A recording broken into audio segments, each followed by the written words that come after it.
Hello, everyone, and welcome to Molehill Mountain, episode 174. Andrew Eisen here. Hope you're all having a lovely day. Hope your last weekend wasn't too empty without the Molehill Mountain podcast filling that empty void. But I was in St. Louis visiting my sister for Christmas. A few weeks late, but better late than never. We exchanged some Christmas presents, which we did video of, and I'll have that probably next week.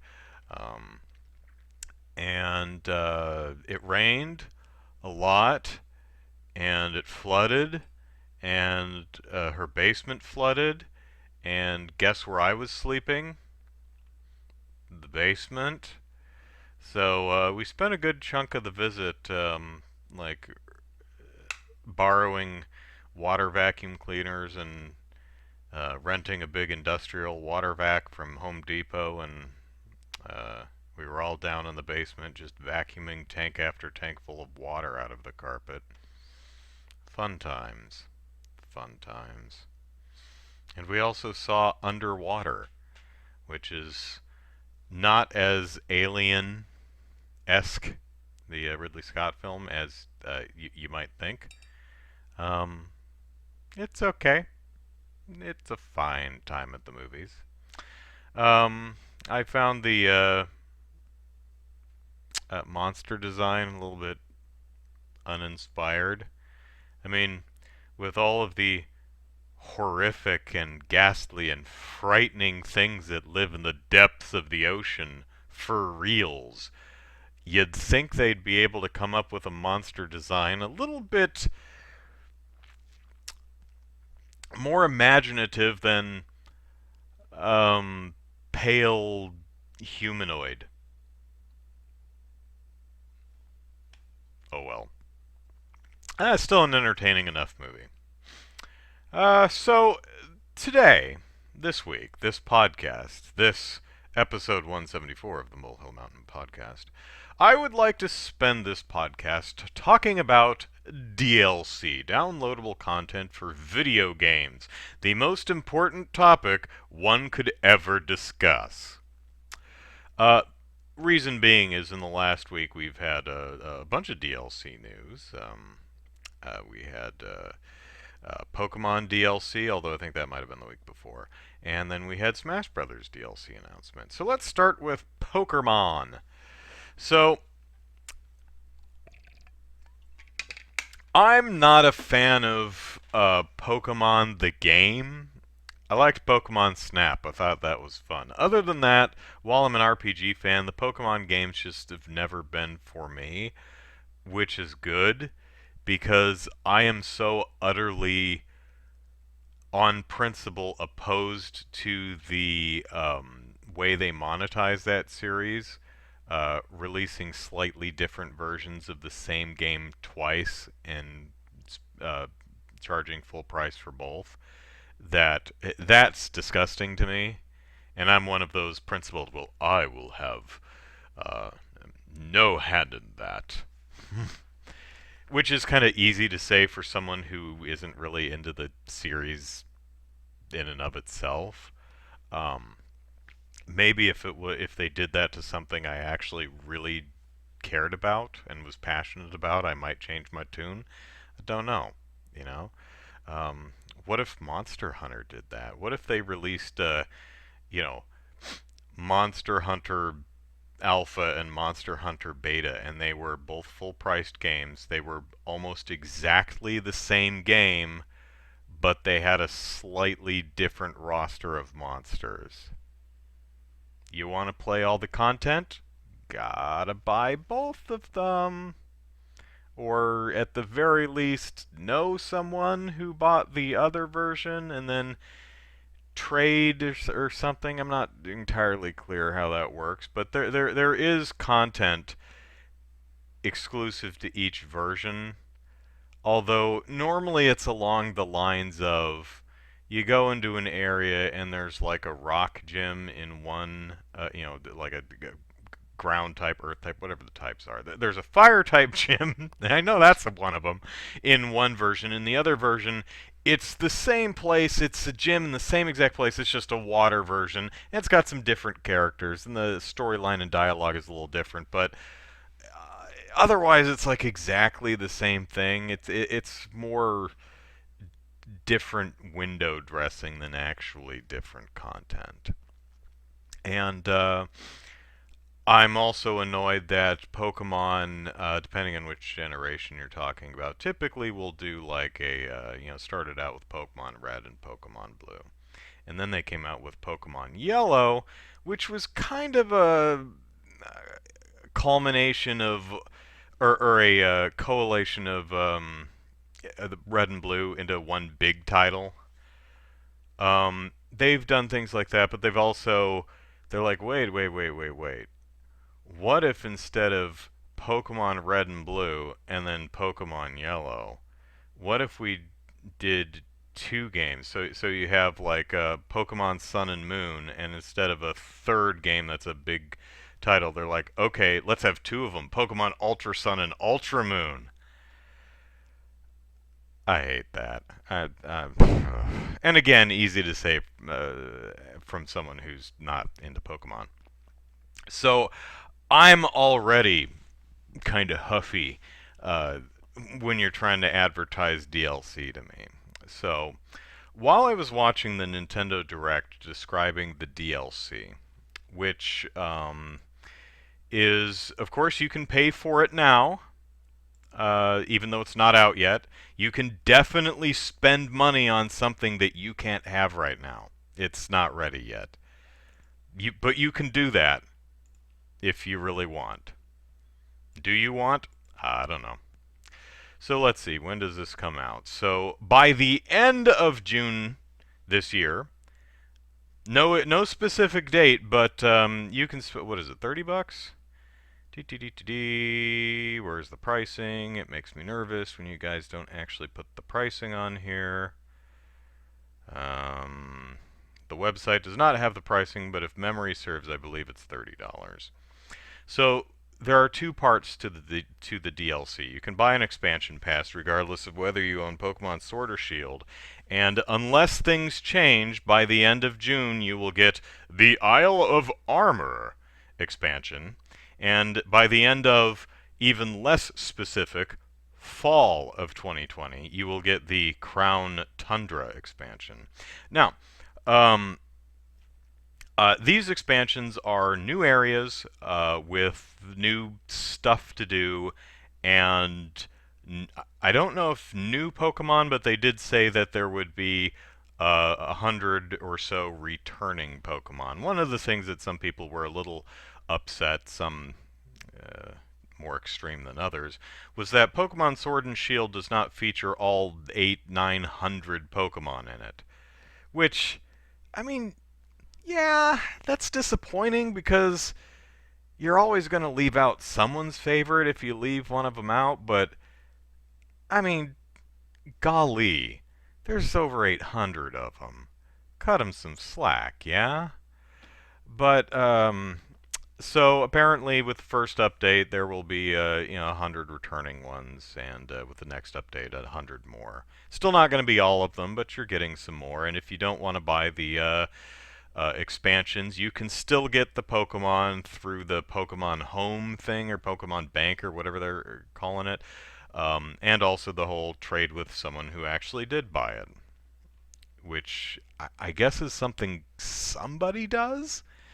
But you see, me, I hate that. But we'll just trade with it. It's like, yeah, but then I'd have to make friends and talk to people, and who wants that?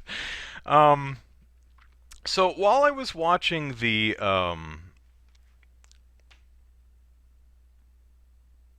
Otritsu says this DLC actually makes more sense to me than releasing a couple new versions of the game. 200 new Pokemon each. I'll get into that in just a second. While I was watching, I had a I was going to say I had a sinking feeling in my stomach, which is kind of weird for someone who had absolutely no intention of buying any of this stuff, so I don't know why it mattered to me. But the impression I was getting while watching it, it was cleared up by the end, but while watching it, I was getting the impression that one of the updates was specifically for Pokemon Sword, and one of the updates was specifically for Pokemon Shield. So, like, Isle of Armor was for Sword and Crown Tundra was for Shield. So if you wanted Crown Tundra, you had to have, you could pay $30 and get them both, but if you didn't have both base games, oh well, that's not the way it works. That would be extra. It's already scummy, but it would be extra scummy if that's the way it worked. Luckily, that's not the way it works. Both base games get access to the Isle of Armor and the Crown Tundra. However, there will, in the sense that there are differences between Sword and Shield, there will be differences between the Sword Isle of Armor and Crown Tundra and the Shield Isle of Armor and Crown Tundra. Which, I mean, if you're okay with the way that Pokemon is sold, I imagine you're probably okay with that. I mean, we'll see what Nintendo slash Pokemon Company do with this specific set of games in the future, like in 2021 after these DLC packs come out. But, pardon me, I would say that if this paid DLC, $30 for new content that adds on to the game that you already bought, instead of new versions of the game that you already bought that you have to pay full price for and start from the beginning and replay a bunch of content to get to the additional content, yeah, I'd say this is better. Still not ideal. I still do not like the way Pokemon is sold. But, yeah, it could be worse. So, nice to see that it wasn't as utterly awful as I thought it might be while I was watching the video. So, yay, Nintendo slash Pokemon Company. It's only mildly terrible. And you might want to say, hey, Nintendo slash Pokemon Company, here's an idea. Make one game instead of two slightly different versions of the same game. But why would they do that when they've been doing it this way for 20-some years and people are used to it and are broadly, with the exception of goofballs like me, accepting of it because that's just Pokemon for you.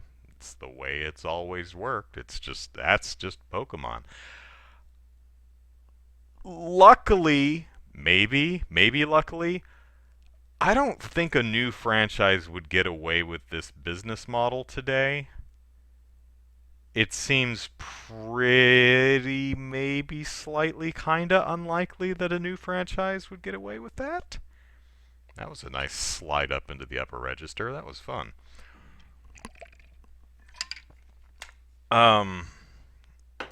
So, yeah, I hate the way Pokemon is sold. I really don't like it. And I hate justifying bad things by saying they could be worse, because, yeah, they certainly, yeah, it could, but it could also be better. And I know some people, fans of the series, and I tread lightly on this because I'm not a fan of the series and I don't play it. So, again, my sense of how this works is coming from a person who doesn't play the games. So keep that in mind when I say these things. My sense is that when I'm told by fans, it's like, well, the trading aspect, that's why you need two versions of the game. But do you, though? Do you really? I mean, couldn't you just have, like a random number generator seed, when you start the game? And, like Animal Crossing. Everyone has a unique town, village, whatever, but they don't sell multiple copies of the game. Let me phrase that a much more analogous way. When you start up your game of Animal Crossing, you have a unique town and you have unique Animal Crossing characters in it, right? When your friend or sibling or whatever starts up their version of Animal Crossing, they have a unique town with completely different characters in it. How do you get those characters? You visit the other person's town, and maybe that character will come visit yours. And you know what? That sounds suspiciously exactly like how Pokemon works, except they didn't sell two versions of the same game. The same gall-darn game. They sell one version of Animal Crossing. Until they get to successive sequels, of course. But there was only one Animal Crossing, and yet it works exactly the same way. So I don't buy the Pokemon needs two slightly different versions in order to facilitate this thing. In fact, you seem to get even more variety from Animal Crossing, which, again, no multiple versions of Animal Crossing, just one. What you get when you start up a game is just completely random. All of the animals are in all of the you have a complete game. What you get is random when you start, and if you want more, well, visit other people and meet new peoples, which nowadays you can do online. You had to in the GameCube version, I think you just had to have two people playing on the same cart, or well, it was a disc, the GameCube one. I know there was a N64 version, but that wasn't released in America, I don't think, because of the 64 disc drive.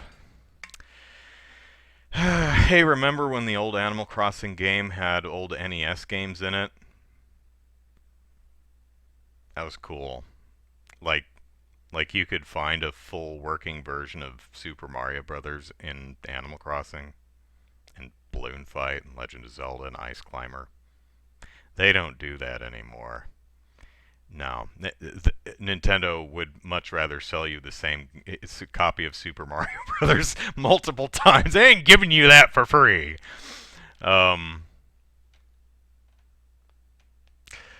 Try to. Animal Crossing also limits you to less than 20 animals. Pokemon doesn't stop you until you get well over 2,000 Pokemon. Oh, because you can have multiples of each.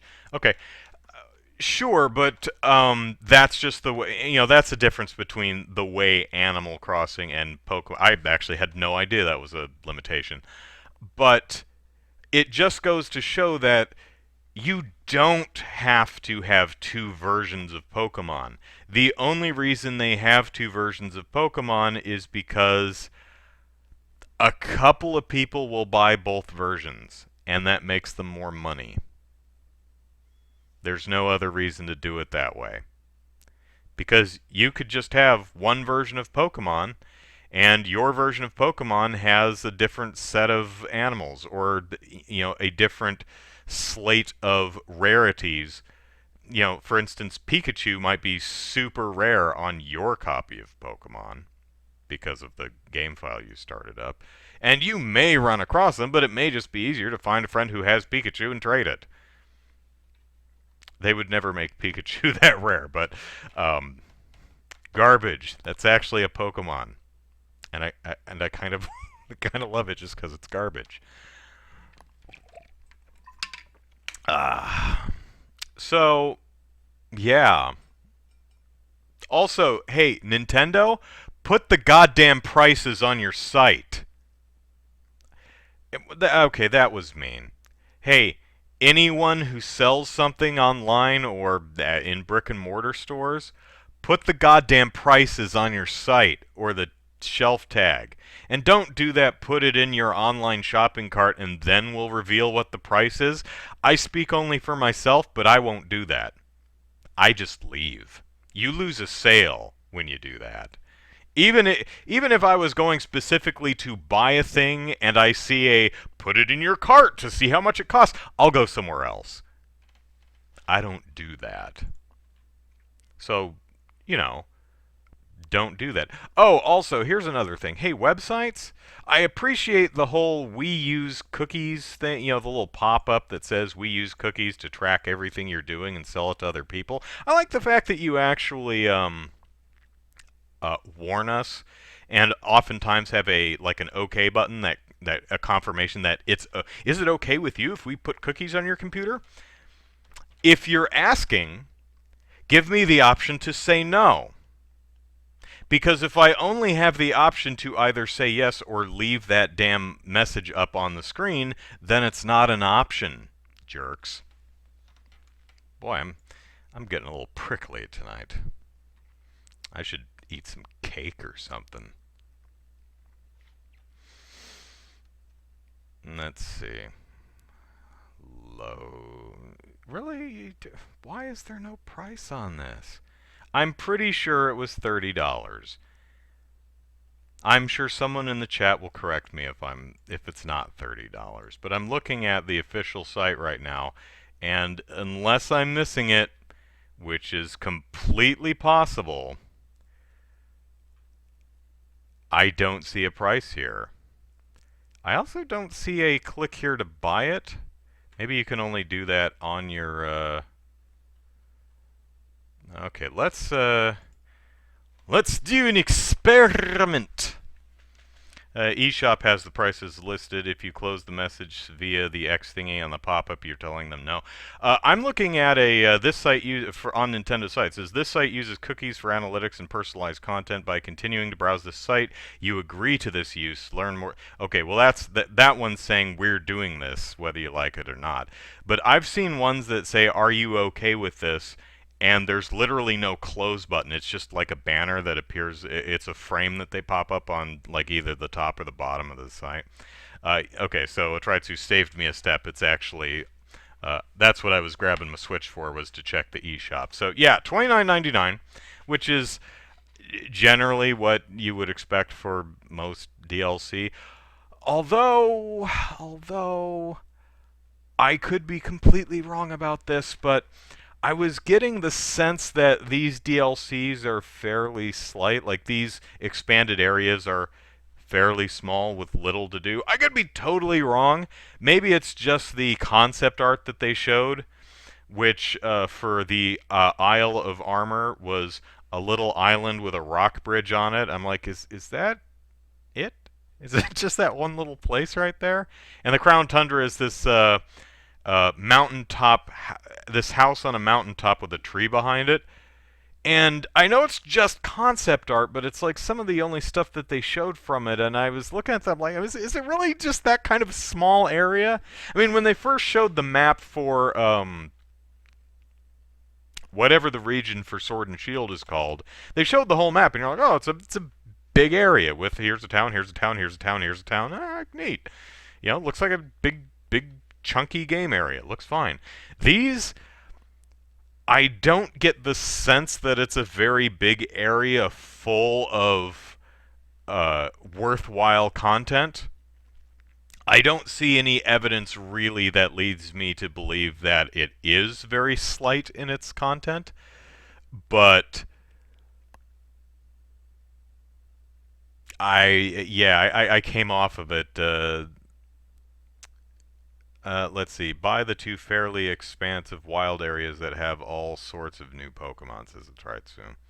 Yeah, but, I mean, at least they'll have a bunch of returning Pokemon. So, yeah, that's nice. Oh, the dens in Crown Tundra are all procedural. I hate that. That's just a me thing, though. There's so much work that goes into developing a system that will auto-generate random dungeons and random levels and stuff. So much work and engineering goes into that. I acknowledge that.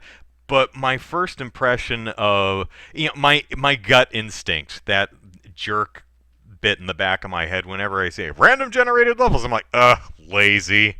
It's not lazy. A lot of work goes into making a system that can output consistently playable randomly generated levels. That's hard to do. But still, It really depends on what kind of game it is, you know.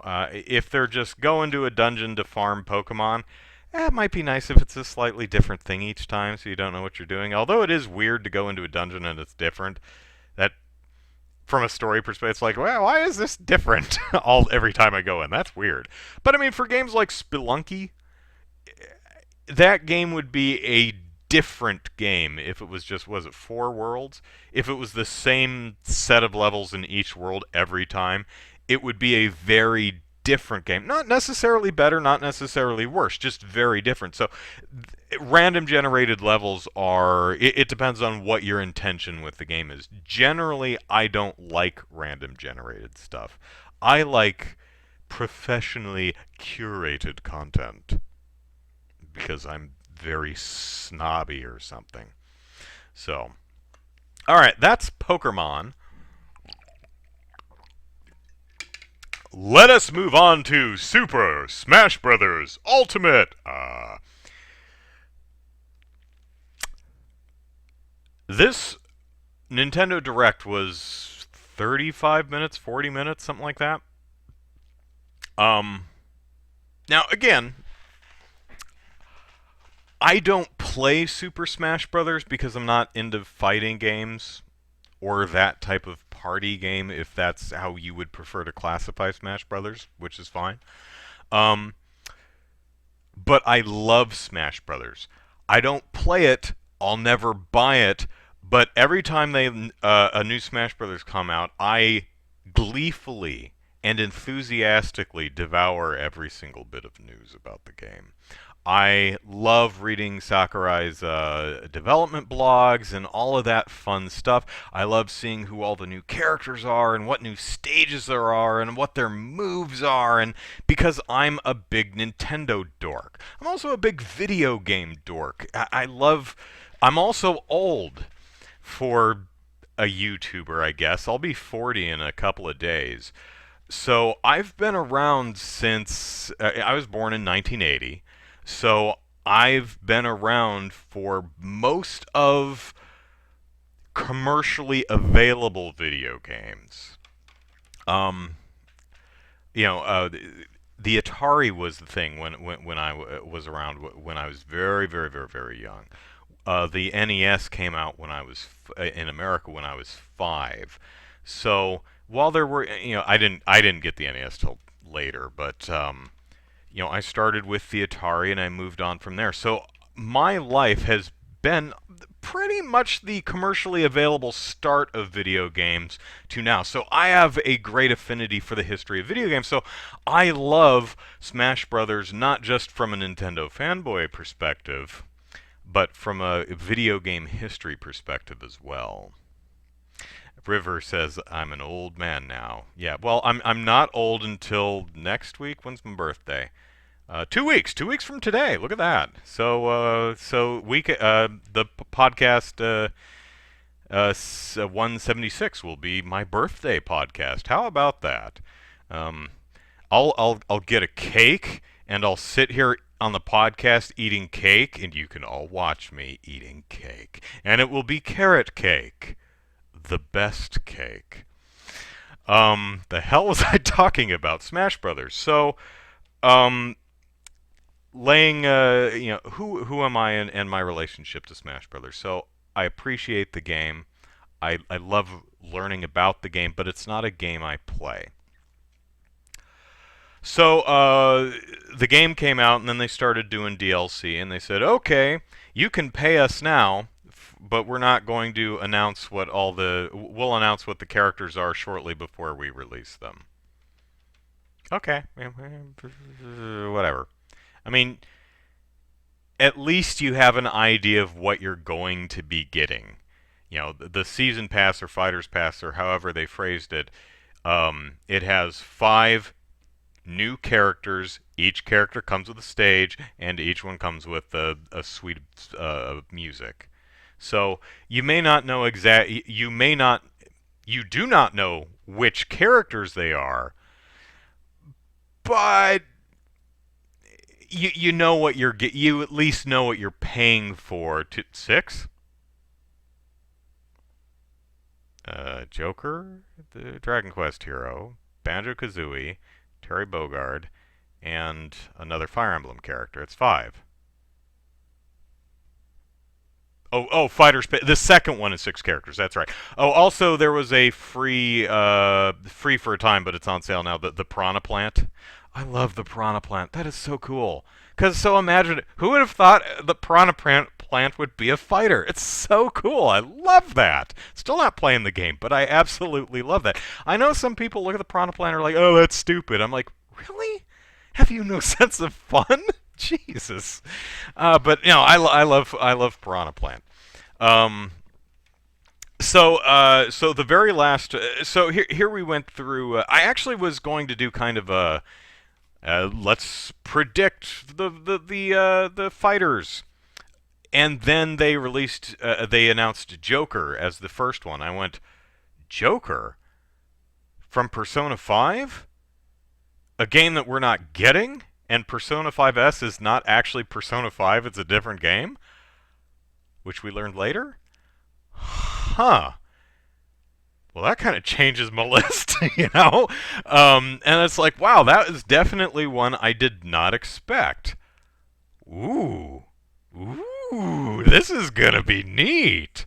And then the next one was The Hero from the Dragon Quest games. And I think that was slightly, if not before, then at least around the time we learned that we'd be getting Dragon Quest XI, the Dragon Quest XI S Definitive Edition, whatever it's called. And while, yeah, okay, Hero is another dude with a sword in a game where there are a lot of dudes with swords, most of them from Fire Emblem. Um, Dragon Quest represent, yo.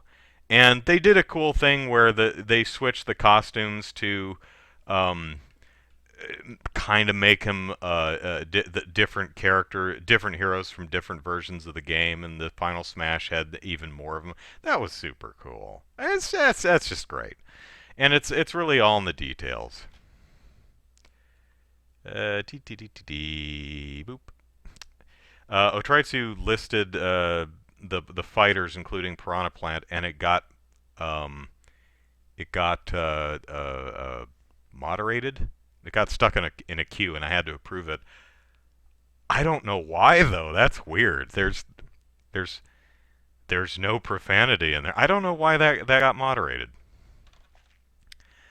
Um, then the next one was Banjo-Kazooie, which is something many people have been really hoping for a long time and thinking we're never going to get it because, Microsoft owns the IP now, but we got it, and it's awesome. And it's such a cool modern design for Banjo and Kazooie. Much better than Nuts and Bolts, which was bad. It was bad. And you should feel bad. And then the next one was Terry Bogard from is it King of Fighters? Is that the franchise? Oh god, the new character incoming little short movie that they made to intro Terry Bogard, where the invitation was floating through the air and different King of Fighters characters were grabbing at it. Oh, who's gonna end up with it? That was so funny. That was so well done. Of course, if you know the franchise, you're like, okay, it's either going to be Mai Shiranai, whatever her name is, or Terry Bogard. It's going to be one of the two. It ended up being Terry. Um, what's that, 4? Yeah. So we're on the 5th one, and you're thinking, oh man. I mean, they had Banjo-Kazooie, which is something that might have been a rights nightmare. They had Joker from a game franchise that's not even on the Nintendo platforms, and even from a game that we're not really getting, even though we're getting the S version, which is not the same game, but whatever. So it's like, the sky's the limit, man. It could be anybody. It could be a classic Nintendo character, it could be Captain N, or Nestor from the Howard and Nestor comics. It could be Earthworm Jim or Booger Man. It could be Lara Croft. It could be anybody. The sky's the limit. Who are they going to release? Who's going to be the last fighter of the fighter pack? A collection of super cool reveals. And it's another Fire Emblem character. Oh, okay. Alright, so that's what, the 8th Fire Emblem character, and they're all dudes with, or, well, some of them are, they have female alts, but human with sword. So not only do we get another human with sword, it's another Fire Emblem character. I mean, hey, great if you're a big fan of Fire Emblem, but I can't help but feeling Fire Emblem is way overrepresented in Smash Brothers. And I have to admit, that 40-minute, a little less than 40-minute Nintendo Direct on Blythe, is that her name? Byleth. It bored me to tears. It took me literally 3.5 hours to watch the whole thing. That said, Byleth is really cool, well designed, very well considered and interesting moveset. Even Nintendo recognized that, yeah, another dude with a sword, but this one actually switches weapons, so depending on what attack you do, they change from a sword to a bow and arrow to an axe to a lance to a whip. Yeah, but acknowledging the problem is you acknowledge the problem, but you're still exacerbating it. It's I mean, look at the render of the character. It's a dude with a sword, and it's another Fire Emblem character. I think that's 8 total. I counted up the characters from each franchise in the game, which is a difficult thing to do because do Echo characters count as one character or two?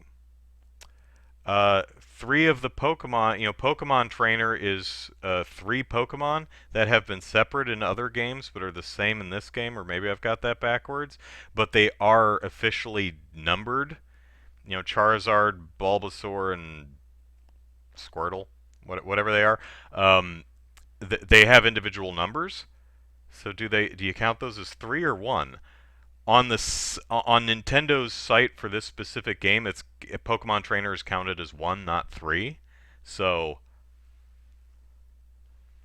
Bowser Jr., his alternate costumes are actually the different Koopa kids.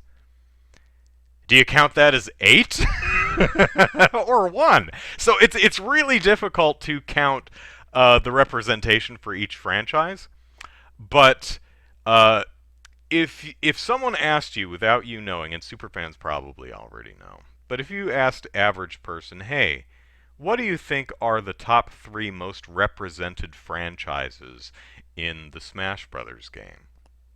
You would say, well, Mario, because, well, Mario, it's the flagship series of Nintendo, and it's also got a really nice variety of characters.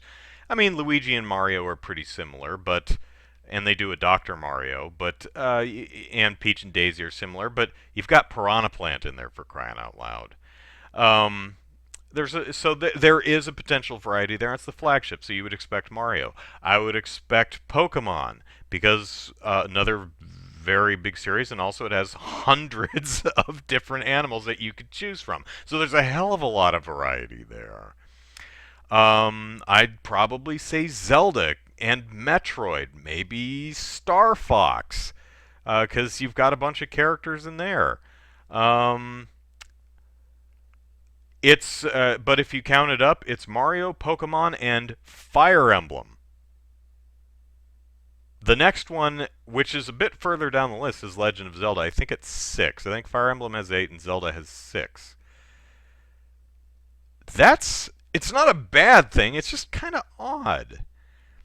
I also felt it was kind of odd that Byleth comes from 3 Houses, which came out last summer. I think most of these characters came out to advertise the new game. I would have expected something from like Tokyo Mirage Sessions, which came out I think yesterday, or well, the Encore version for Switch came out yesterday. And granted, that's a cross between Fire Emblem and Shin Megami Tensei, but those characters are a lot more interesting than the Fire Emblem characters, who are all really boring because they're just dudes with swords. I mean, they do a great. I'm sure if you're a fan of the games, you're a fan of the individual characters because of their personalities. But God, it's why Fire Emblem Warriors doesn't work because it's just dudes with swords. And they keep picking dudes with swords. They don't even pick. I talked to someone on Twitter about this. I'm like, they don't even pick some of the more interesting characters, like Tiki, who turns into a dragon and casts spells and stuff. I mean, yeah, that's another Fire Emblem character, but golly gosh, at least it's not another dude with a sword. Um, but again, still, Byleth is well done, well animated, very well considered move set. Certainly distinct from the other dudes with swords. Um, and from a game that came out half a year ago. Not that each new character has to represent something new that's coming out that came out or is coming out soon. But I don't know. I I would not have expected another Fire Emblem character. But now for Fighter Pack 2, I think all 6 new characters, I think they're all going to be Fire Emblem characters. All 6 of them. Every single one is going. Not even really interesting side characters like Tiki or fan favorites like Tharja. No, it's gonna be dudes with swords. All 6 of them. All 6 of them. 6 more dudes with swords with a lady alt from Fire Emblem. All 6. That's my prediction. I hope I'm wrong, because God, that would be boring. And I don't say this to poop on Fire Emblem fans. I know Fire Emblem fans are super happy about this, and I'm very happy for you. But at some point, I look at this, I'm like, hey, Nintendo, why don't you make a Fire Emblem fighting game? You, since you seem to want to so bad. It's just such an odd choice. Another Fire Emblem fighter and another dude with a sword. They, why not have a Lancer or a Pegasus Knight on the Pegasus? How cool would that be? Another Fire Emblem character, sure, but something different. Ah!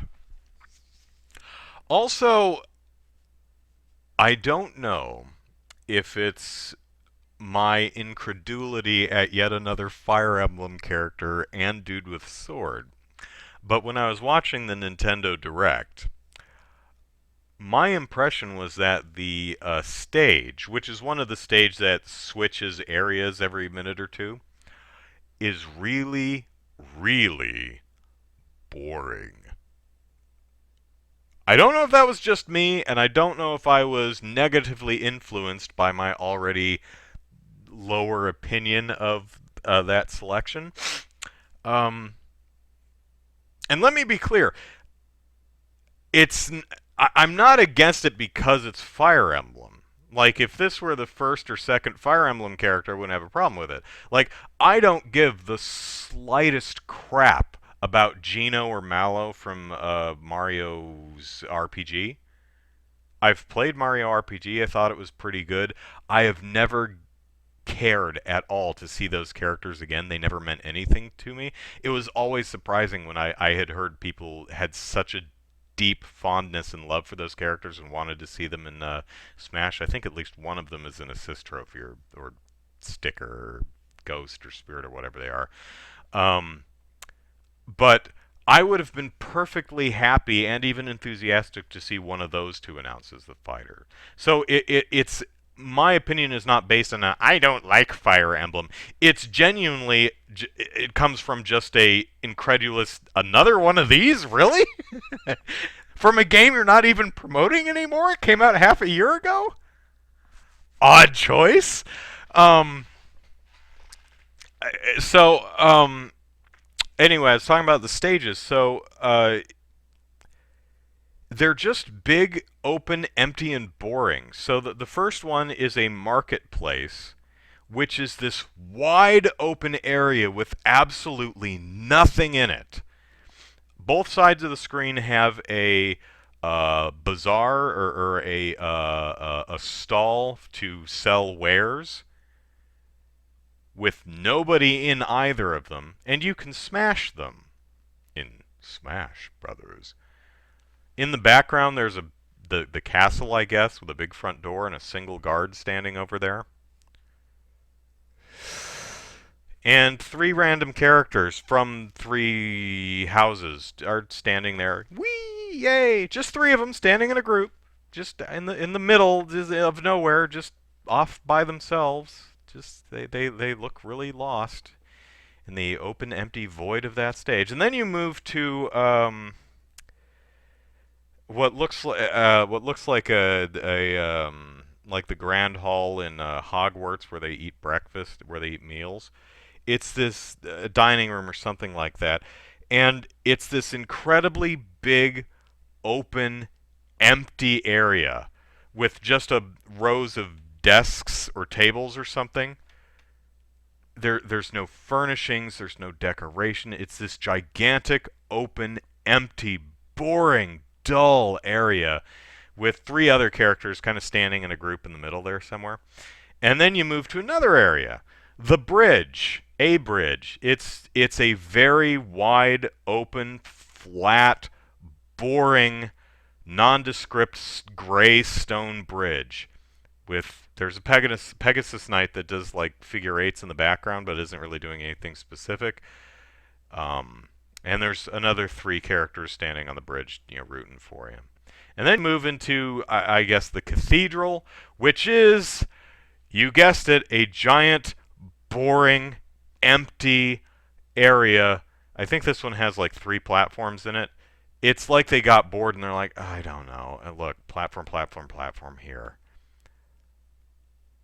I don't know. Maybe it's just me, but oh my god, those are so boring. They're big and empty and they've got nothing in them. I mean, Final Destination is supposed to be flat and empty and boring. That's the point of that place. But I mean, this really feels like four Final Destinations with Fire Emblem themed backdrops. They are so big and open and empty that the three Fire Emblem characters that they put in each look lost. They almost look out of place because they're like they got lost in limbo or something. So I've been ignoring the chat for a while because I've just been ranting about a game I'm not even going to play.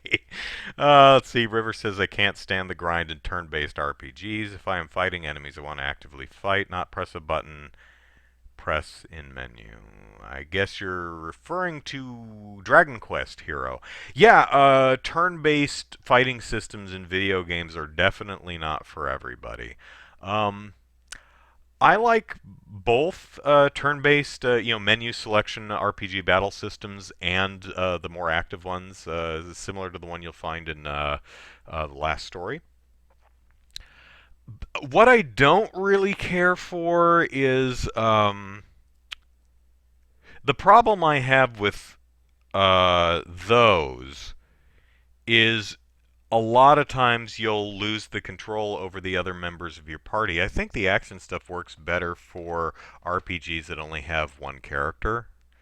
If you're in a party, I kind of prefer the turn-based things so that I can control each character. And interestingly, a lot of turn-based, including Dragon Quest XI, which I'm playing right now, they have, at least since 8, had a tactics thing where you don't have to control the other members of your party. You can set them to fight wisely, concentrate on healing, all-out attack, that kind of a thing.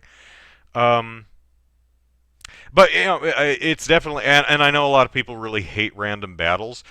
I don't. I like RPGs of both stripes, the random battles and the I see the enemy on the map. If I don't want to fight it, I walk around it.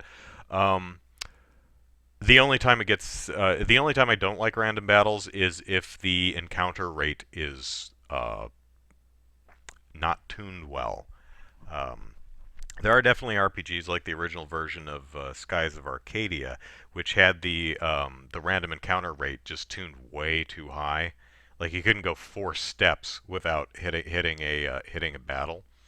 And I'm the kind of guy who I kid you not, I have never in my history of video games, which goes all the way back to like Dragon Warrior in 1986, I have never once run from any RPG battle. I have never used that command in any RPG that I've played over the decades. So if I'm playing an RPG and the encounter rate is too high and I'm compelled to, oh god, here we go again. It's even worse for me because I refuse to run. I ain't running. I will kill anything that gets up in my grill. Um, but yeah. I think that's one of the great things about RPGs is there are so many different flavors of them. You know. On the other hand, if you don't find a particular flavor tasty, that could turn you off of the game as a whole, which might be really sad because there might be other aspects of the game that you're really into. Um, but if you can't, for example, if you really can't stand turn-based mechanics, um, the new Yakuza game, Yakuza 7, probably not going to be for you. Which, as a huge Yakuza fan, if I just couldn't cotton to a turn-based battle mechanics, I would be so dis. I would. Oh man, I'd be crushed. I'm like, no, I really want to play Yakuza 7, but I just don't like turn-based fighting mechanics. Luckily, I love them, so that's not a problem for me. But yeah, I definitely see how that's a something that wouldn't work, doesn't work for all gamers. Um, Hero's more magic than sword for all that he uses it. That's true, but I'm more talking about kind of if you take the official render of each character, Hero's a dude with a sword. You know, he's standing there with his sword. But yeah, he's not as much of a just sword slasher as some of the others. Byleth may have twigged your profanity filter for being too close to meth. Huh. Maybe? I mean, that's a stretch, but I mean, okay.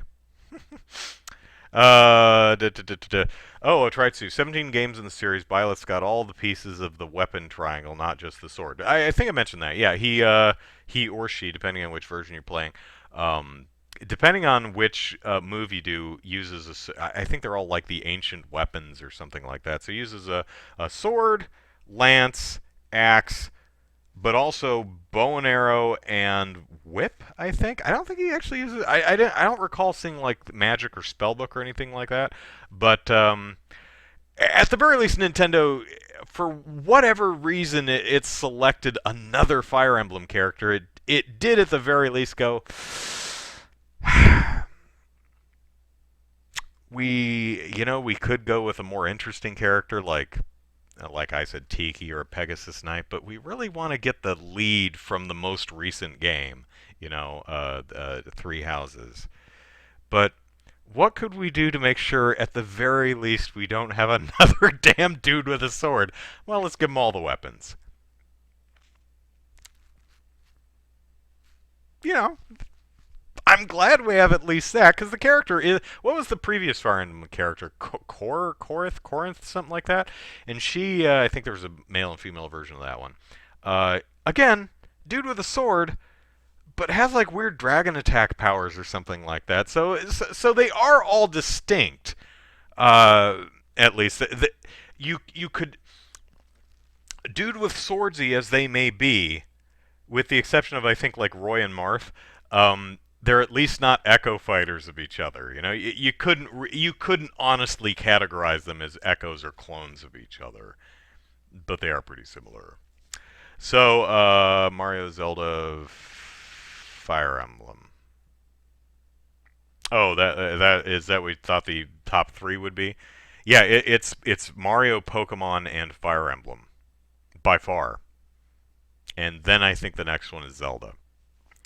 But then again, as a try to, it says that I count them as separate. There's a lot of different ways you could count them. You could count them as like, do they take up separate fighter slots? Do they have an official number? Do you count echo characters or not? So it's really hard to categorize. If you're going to do an official count, you have to state up front exactly what counts and what doesn't, which makes it really tough, but makes it fun to endlessly argue about, I suppose. River, since most of the Wii U's games are now on Switch, when will Zelda Wind Waker and Twilight Princess HD come over as well? Probably in the next couple of years. Um, a couple of years ago, I made a list of, I think, 10 or so Wii U games that I thought would because when the Switch launched, we knew Mario Kart 8 Deluxe was coming. Um, and I think there was one other. But, and I was like, okay, I think the Switch will be used as a second chance for the plethora of genuinely great games on the Wii U, a system that not as many people had. Um, and I made that list, and I didn't make the video because by the time I got around to it, half the list had already been announced, and by now I think there's only like 3 things on the list that haven't. I mean, I had Tokyo Mirage Sessions on the list, and that just came out yesterday as the encore version. So, let's see what we're at here. Try 2. It's a fan service stage for a fan service character. If you're talking about Byleth, yeah, let's see. They did announce a DLC for 3 houses not all that long ago. They really need to fill in the areas with randos. Sword is a whip too. Right, I think one of the up jumps or something has a whip to it.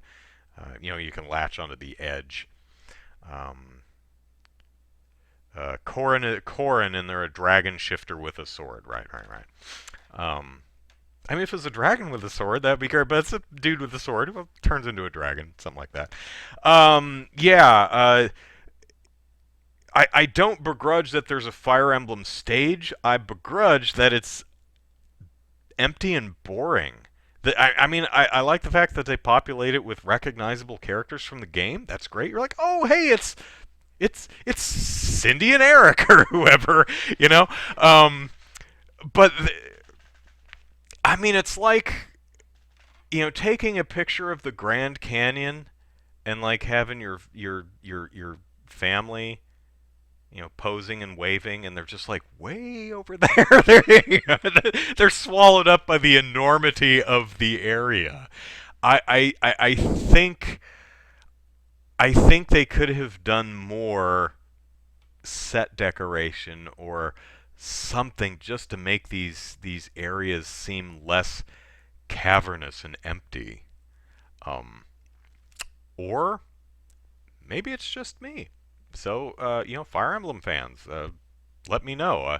Do you think I like the idea behind the stage. They took the main place and like, we're going to do a tour of the main castle or whatever. We're going to do the courtyard where the bazaar is. We're going to do the conference hall or whatever that is. We're going to do the connecting bridge, and we're going to do the cathedral. So we're going to hit all the major areas of the game. That's a great idea.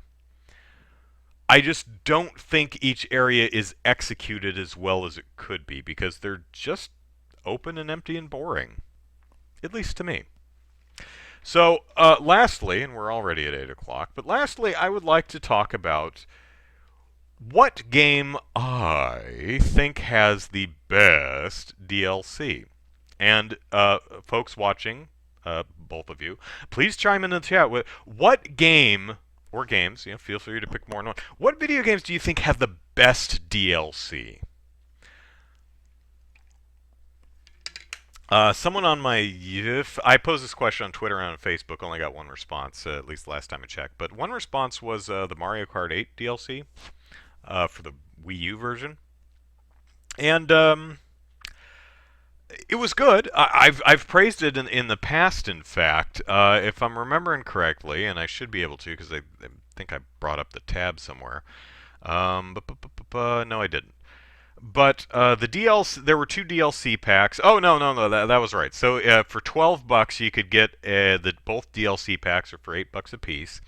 But for $12, you got I think six new racers, six carts, and like four new tracks or something, or eight new tracks total, something like that. But for $12, you got a fair ton of new content. Um, pardon me. So I think you got in total. I think it was between the two packs, six carts, six racers, eight tracks between the two, something like that. That's a fair amount of content for a racing game. It's also exactly what I'd expect DLC to be, just more tracks and characters and carts. Not that that's bad, but it's exactly what I'd expect. I've often in the past praised the DLC for Hyrule Warriors on the Wii U. It had a couple DLC packs, but for $20 you could get them all. And between them, it was a new map. It's hard to describe if you haven't played the game, but no new areas to play, but a new map. Remember the original Legend of Zelda? That map, each square was its own battle, but it used existing. It's hard to explain. Um, but you did get new areas, not new areas, new fighters, new weapons, new challenges. So more stuff to do, more of the same, more stuff. I felt it was reasonably priced, so that was good. The Wii U new Super Mario Brothers U, the new Super Luigi U thing, was essentially take all 80 some levels and for $20 remix or redo all of the levels. So for $20 you got double the levels. Granted, each level was shorter. They were like a third the size of a normal level, which is why they reduced the timer from 300 to 100 units because it's not exactly seconds. But still, $20 for 80 some levels, even short levels, pretty good deal. But again, yeah, pretty much exactly what you would expect. River says Little Big Planet. I don't really know what the DLC for Little Big Planet is, so. Um, Otritsu says I enjoyed Breath of the Wild's DLC. Hyrule Warriors DLC was fun, but way too much. Otritsu, I totally agree with that. I loved Hyrule Warriors. I genuinely did. That was my first Warriors game, and I got an absolute kick out of it. I wrote an IGN's guide for it, and it took me, I think, like 6 weeks or something. But yeah, after I had 100%ed the base game of Hyrule Warriors, I had genuinely no interest in playing anymore. I loved the idea of the DLC. I thought it was fairly priced, but I was like, I'm good. I I don't need to play anymore. Uh, River says Super Luigi U I got in a combo disc years ago for 50. Yeah, they did eventually sell both New Super U and Luigi U together on the same disc for a average price. Well, $50, not 60. So that was cool. But at the time, they in the year of Luigi, whatever year that was, they did a Super Luigi U, which was neat.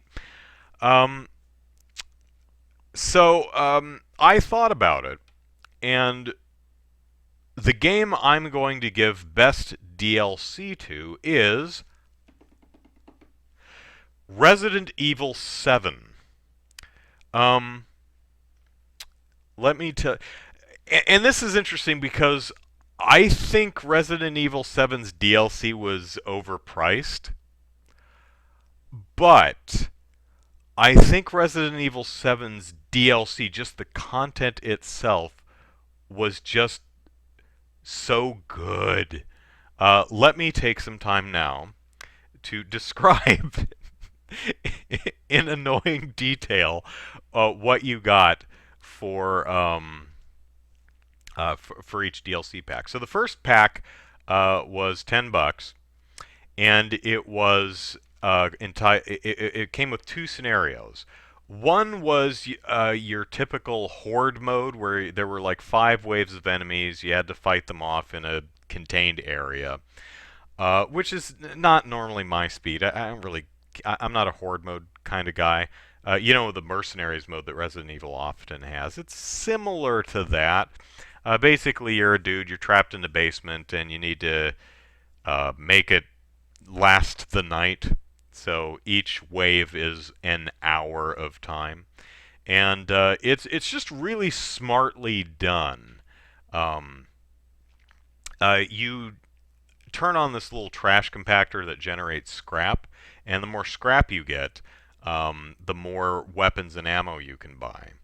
As you explore the area and try not to die, you find more trash compactors that produce more scrap that you can use to generate income to buy weapons to fend off the increasing waves of enemies. It's really well done. Not really my speed, but it's not a lazy just horde mode. It's really smartly put together. The other thing in that pack was called Bedroom, and it was an escape room scenario. You're tied to a bed, and Margaret, the mother of the house, comes in is trying to force feed you garbage and bugs and dead rats and stuff. And she's like, "Oh, I've got to step outside for a minute." And so it's an escape room. You have to figure out how to escape, but she comes back in every now and then, and you have to set the room back the way it was and jump back into bed before she catches you. It's really, really good.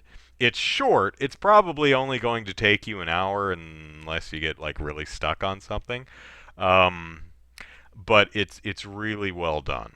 The second DLC pack, which was $15. Oh, I'm sorry. The first DLC pack also included an extra game mode called Ethan Must Die, which is, at first blush, you think it's just a really, really, really hard version of the game. But as you play it, what you realize is because they start you with only a knife, and you can only collect items from randomly placed boxes with random items in them. So the boxes are not always in the same places and don't always have the same stuff. So you never know what you're going to get. Um, it's like, oh, I've got a knife. Oh, I've got a gun with 2 bullets. What am I supposed to do with all these enemies? But what you find out is you're not supposed to really shoot anything. The point of the game is to figure, because it's essentially an obstacle course in which you need to hoard ammo and weapons for the final fight and figure out how to get around each enemy or kite them into different environmental traps. It's a really, really, if you have the patience, if you die towards the end and have to restart, it's really damn frustrating. Could have used some checkpointing or practice mode or something, but it's a really well put together game. So that's a decent amount of content for $10, I think. The next one was $15, and it came with a kind of a blackjack mode, which was a combination between imagine if Jigsaw from the Saw movies made you play blackjack against someone. So you're in kind of a death trap playing blackjack, and it's really fun. It's really well done. The next one was Daughters, which was a scenario which is kind of gameplay that introduces how the fall of the Baker's family. And it's short. I mean, you'll probably get through it in like 40 minutes or so. But it's I think it could have been a bit more in depth, but it's nice for what it is. The next one is called Jack's 55th Birthday, which is a game mode where you wander around the house looking for food to feed Jack. But what makes this so fun is and it's a time attack mode. But what makes this so great is all of the enemies are in silly party hats and they burst in confetti when you shoot them. It is so hilarious. That said, I think $15 is asking a lot for that particular pack. Um, then they had the Not a Hero DLC, which was free, which is a good price, which starred Chris Redfield, which took place at the end of the game where after Ethan is saved, he goes in to tie up the loose end of Lucas is still running around. It's probably an hour and a half, 2 hours, depending on how you play. It's fine. it's a little bit more action oriented, but it does take place in a mostly new area, and it does it's fun. It throws in some new mechanics. It's not lazy. It's not just run around the house and do stuff. Here, it's actually really well done. Then there was some more paid DLC, which was called End of Zoe, which was $15, which I also think was a little bit expensive. But oh my God, End of Zoe is so good. Really, this particular piece of DLC is what makes it for me. Uh, in the game, Zoe's fate is not really known. You're given a kind of a dumb choice. It's like, should you save your wife, the person you came here to get, or this person who you've spoken to on the phone 3 times and just met literally a minute ago? Or, well, 5 minutes ago, depending how long it took you to take down Jack. Um, Most people are going to save their wife. In which case you leave Zoe on the dock and you have no idea what happened to her. Well, this is what happened to her. She turned into a fungus monster, and her not mentioned at all until now, Uncle Joe, Joe Baker, brother of Jack Baker, just lives out in the bayou in a shack somewhere, wrestles gators, I guess. He comes across her befungused form. Although she's naked, I don't know why, because she was wearing jeans and a tank top last time I saw her. So I don't know why she's naked now, other than video games. Whatever. So you find her and you're like, well, I'm gonna find a cure. So Joe Baker decides to storm the Umbrella Corporation is now there cleaning up. So he's gonna storm in there and find the fungal antidote. And so it's about an hour and a half long. Goes through almost completely new areas of the game. You do end up back at the main house, but most of it's completely new. But what makes this is Joe Baker has no time for guns. He uses his fists. And he punches the shit out of every monster in the game. It is so absurd and so much fun. Just punching the hell out of these big toothy fungus monsters. Oh my god. And you actually end up, he can also stealth kill. He can sneak up behind them and he twists their necks so hard their heads explode. There's also an enemy that wanders around, a main monster that you fist fight. And this thing, goes full Queensberry rules on you, and you can power bomb the son of a bitch. It is so amazing. And at the end of it, you get like this a power glove, which the in-story lore is it's to help them lift heavy boxes and stuff, but he uses it to punch things in the face. It is so much fun. It is the best thing ever. I think asking $15 for it was a bit much, but if you were like me and you waited and you bought the gold edition of Resident Evil 7, then you probably paid $30 for the base game and all the DLC, so it didn't matter. So the plants are her clothes, says Otraitsu. They are. The white fungus that envelops her becomes kind of a bikini thing. And when you give her the cure, suddenly she's got her pants and shirt back.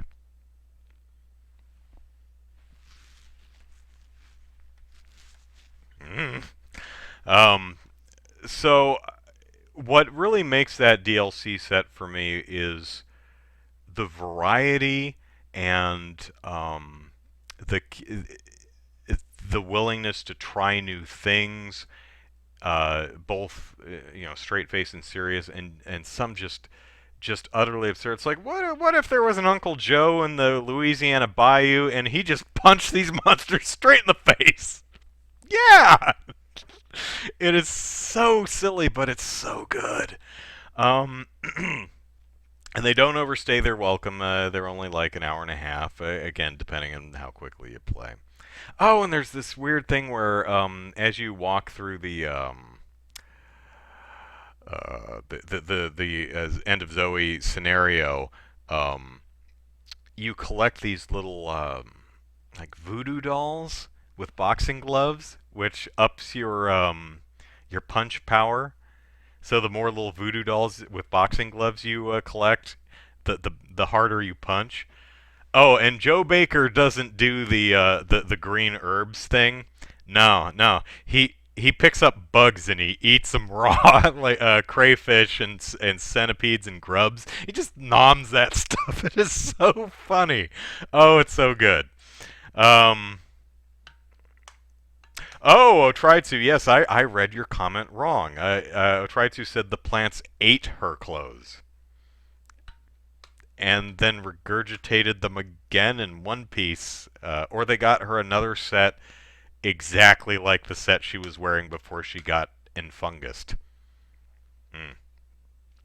So let's see, what have you guys been talking about?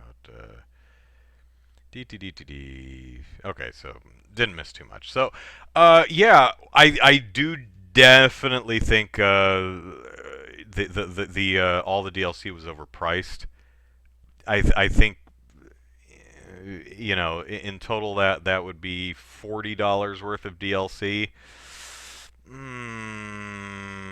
That strikes me as a bit much. I mean, most like the escape room I was talking about, that uses a room from the mansion. It's not a new area. It's a great scenario. It's a lot of fun. It takes place in one of the bedrooms in the house where it would take place, so it makes sense. It doesn't feel lazy. Um, the blackjack one takes the horde mode takes place in the basement. Makes sense. They had a person. They locked him in the basement. Whatever. Um, where are the rest of them? The daughters one that takes place in the house where you would expect it to take place. So they reused an area. It's fine. Both the Zoe and Not a Hero one have new. I'd say 80% of it is completely new area. 20% of it does. End of Zoe. End of Zoe ends up in the house. Not a Hero starts in the salt mines and goes somewhere else. Um, goes into a lab. So the Bakers own a salt mine, or just live next to one, and there's a big lab built in the salt mine. Is that what's going on? Who knows? Who knows? The Resident Evil story is sometimes doesn't make a ton of sense. Um, and you might say, well, Andrew, what do you think about the Iceborne DLC for Monster Hunter? I would consider that an expansion rather than DLC. DLC I always look at as just extra stuff, just new things to add to the game. An expansion I see as um, somewhere between that and a full sequel. New area, new monsters, new story. It's a new game in and of itself. All the DLC for Resident Evil 7 isn't really in and of itself a game.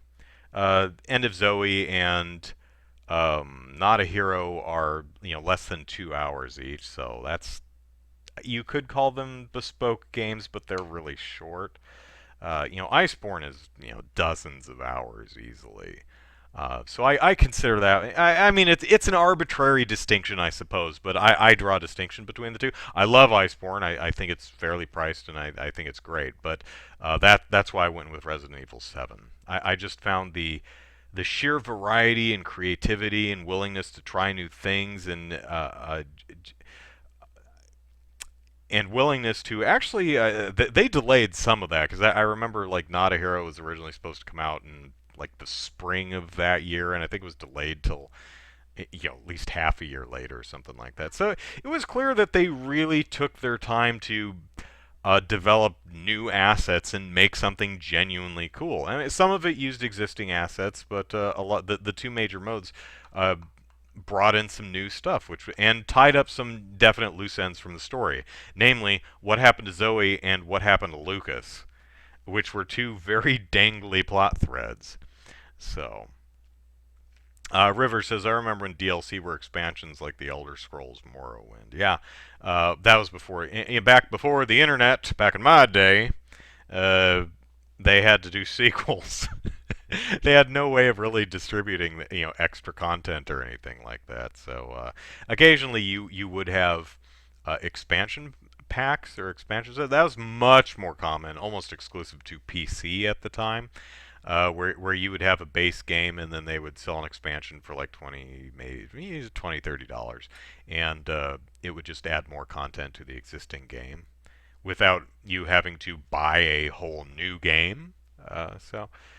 So that's the DLC podcast. I do hope you enjoy, and if you're watching later, hey, fill the comment section with what you think, what some of your favorite DLC offerings have been.